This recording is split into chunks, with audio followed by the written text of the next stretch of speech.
Aloonni yookiin dargaggoonni gaafa abdii kutatan balaansaa guddaadha. Bara keenya kana baay'ee kan na sodaachisan miidiyaa tokko gaafa ilaaltan viidiyoo gosa dhumaati, poostii gosa dhumaati, gara du'aatti hin deemaa jira. Yeroon kun yeroo dhumaati. Walii keenyatti karaa cufnu, karaa cabsinu, karaa walitti hin tumnu, iddoo malatti wal hin kuffifnu, kottaa isa dadhabe kaafannee waluma keenyaan ofuma keenyaaf karaa ta'an. Obboleessi kee yookiin obboleettiin kee haala tokkoon abdii kutatte yoo ta'e, waan tokkotu sana keessee jira yoo ta'e, ati immoo abdii fi hin jajjabeessi. Isa kamiin abdii kutattan? Isa kamiin mormalaan? Isa kamiin abbootii seera keeyyattan?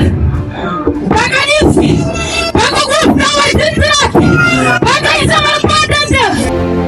Iddoon asirra jirtu si mijachuu waan barbaadu Waaqayyootu si kaa'e, si balleessuuf miti.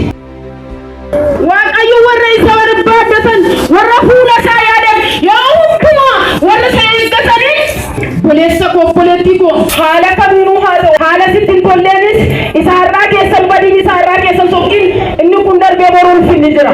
Inni kun